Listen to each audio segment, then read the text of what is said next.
Hold your hold.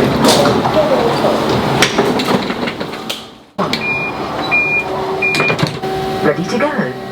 Press start. Our journey from Pod Parking Station A to Terminal 5 takes 5 minutes. So back on the road again today, and I'm starting my journey in this amazing autonomous vehicle at Heathrow Airport. If you've never tried it before, check out Pod Parking, it's amazing. Anyway, during my travels, of course, we've got to talk about this weekend's Brazilian Grand Prix. Almost there.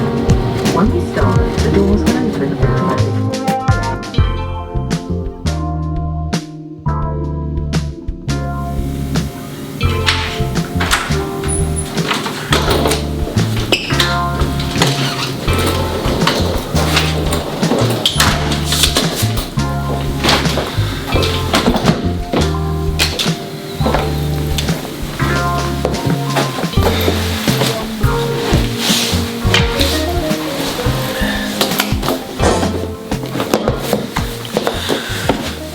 Right, made it to Athens. It is absolutely tipping it down outside. I mean, like, the weather's worse than it is in England. How's that possible? But anyway, it was a long trip, longer than I remember. I've only been here once before, but it was about 20 odd years ago. In fact, more than that, when I was just a kid. Haven't got time to look around, which is a real shame. It's a real flying visit because I'm here I've got a breakfast meeting at 7 AM tomorrow morning, and then from there at 9 AM I go into doing a talk for Duracell, the people who make batteries. And then immediately after my talk, jump in a car and go straight back to the airport and head home again. So it literally is a flying visit in every sense of the word. So there we go. So in the meantime, in the little gaps around that, I'm going to try and put this video together ahead of the Brazilian Grand Prix, a race that I love for so many reasons. Principal amongst all of those, obviously, 2008.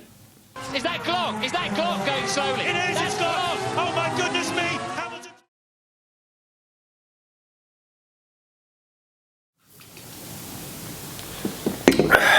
Cheers.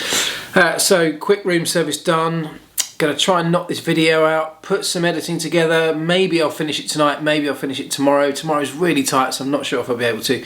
See how we get on, but either way, I hope you'll get this video by the end of Thursday.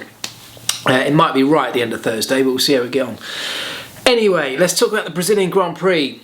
I touched on it a moment ago, didn't I? 2008. I can't see that anybody can look at anything other than 2008 as being perhaps a highlight in the history of the Brazilian Grand Prix. Obviously, for me, it's got massive personal attachment, but I just think, I hope I'm not being totally clouded, I'm sure you'll tell me, but I think it's got to go down as one of these incredible sporting moments, not just a Formula One moment.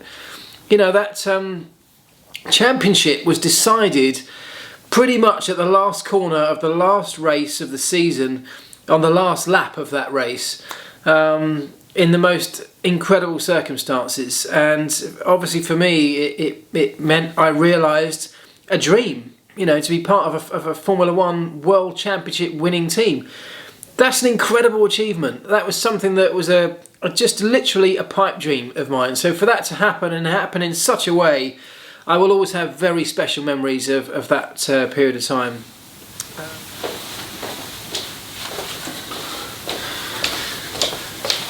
Morning.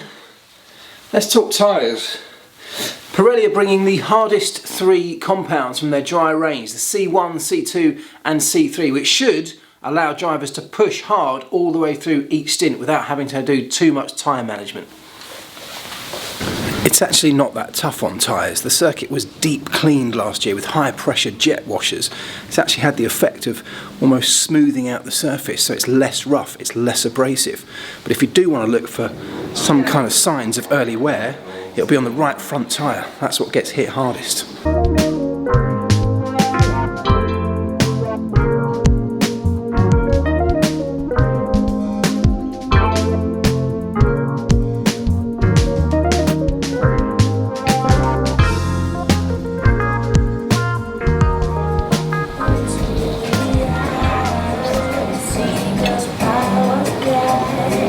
Morning. Not bad views, eh?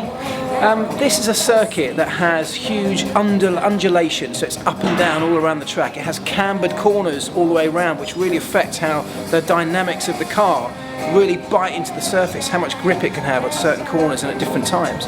But it's also at a reasonable altitude. 800 metres above sea level means that whilst it's not quite Mexico level, the thinner air can really play a part in terms of how much cooling we get, how much downforce we can generate, and how hard the turbos have to work.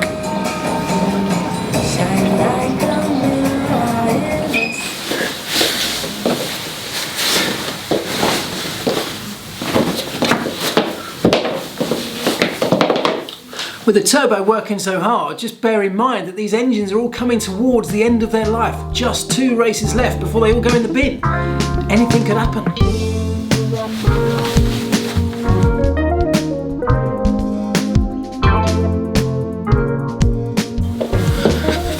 Right, just because it's the second to last race of the season, I'm not one of these people that subscribes to the fact that because the championship is sewn up, it's not worth watching. There is loads to be excited about for this Grand Prix. I hope you're on board with that. I hope we're going to see some great racing. It's still a massive test session. These are the last 2 opportunities in the next 2 races for people to put their cars on a racetrack before February.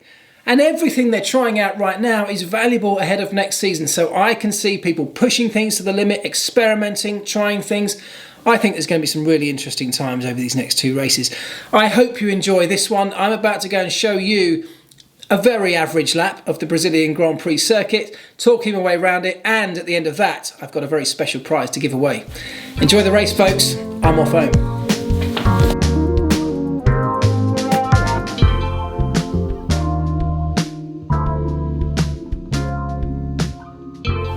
Okay, let's have a look at this circuit then. I want to start by taking us onto the grid. This is where the start of the race happens, of course, and just look at the angle that the cars are sat at when sitting on the grid, pointing straight up at the sky. So this is a steep start line.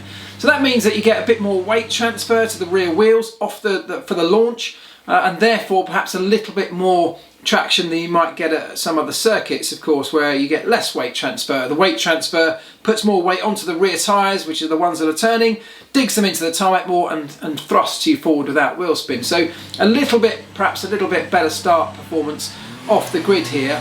But then look, we go up the hill, start of the race, pit lane to the left, grandstand full of very passionate fans to the right hand side, and then we come here, the highest point on this circuit, which is full of elevation.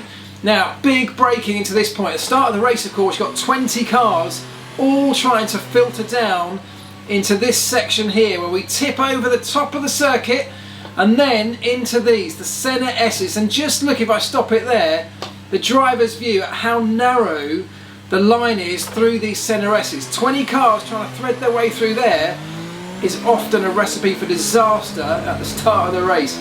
You've got to use the curbs, and clipping the curbs and really getting the exit right is critical, because out of this corner you come straight onto a long straight DRS opening there, and then it's flat all the way down here towards turn 4. A big lunge on the brakes, turning it in and allowing the car to run out wide, and then look, we come down to what is now the lowest point on the circuit. 43 metres lower than we were up at turn 1. That, incidentally, is exactly the same kind of height as the Arc de Triomphe in France, for those who are interested. But either way, it's a long way. You run around this circuit, you certainly know about it. It's a hard work to get around here, same as it is for the cars. Start climbing back up then towards turn 6. Perhaps just a downshift. Double apex, this one really, 6 and 7. Quite tricky though, because the car wants to run out wide, and then as you come over the brow of that little hill, it's lunging on the brakes to get the car slowed down for this hairpin. Really tricky through here, because as you come out of here, you're straight into a left-hander where, look at the camber of the circuit, really bends over, allows the car to dig in, but a little bit too early on the throttle and you will spit yourself off. Launch through here. Now this part here, another really tight hairpin, but this one's about braking much earlier than you perhaps normally would. Getting the downshifts done, because it's all about setting the car up for the exit, because we're now entering the final part of this lap. Getting hard on the throttle as early as you can, allowing the car not too far to go over to the right hand side, because it's flat all the way through here in the Formula 1 car. Flat, flat, flat all the way through the final corner. Little dab on the brakes here, but then you've got this really long uphill section. The bit that we all know is famous for that incredible moment back in 2008 where Martin Brundle announced those now famous words, "Is that Glock?" I remember it very well. Climbing, climbing, climbing, all the way up here, flat, flat, flat. You actually cut across that pit lane entry line there. I've gone slightly too wide as I'm going slowly, but still climbing back up the grid. Look how steep it gets, all the way back up towards turn 1. It's an absolute roller coaster of a lap, this one.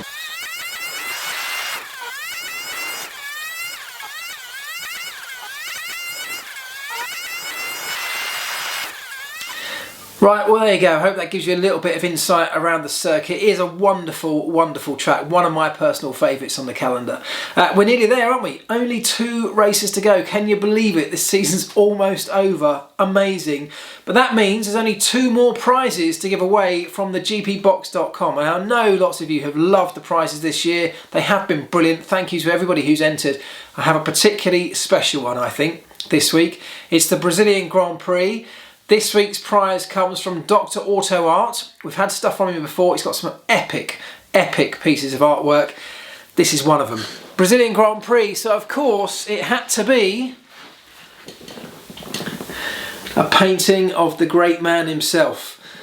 Check that out. It's a graffiti style piece of artwork of Ayrton Senna, of course. It's signed by Dr. Auto Art on the back. It really is absolutely spectacular, and it's a really simple thing to win. I'm going to post on both Instagram and on Twitter a post on my channel, on my account, of this piece of artwork. All I need you guys to do, you can enter on either platform. So if you're going onto Instagram, I need you to first of all be following me, but secondly, like the post and then simply tag another Formula 1 fan in the comments. That's all you got to do on Instagram. Tag somebody who you know is a Formula 1 fan in the comments. Essentially, you'll be sharing this post with them.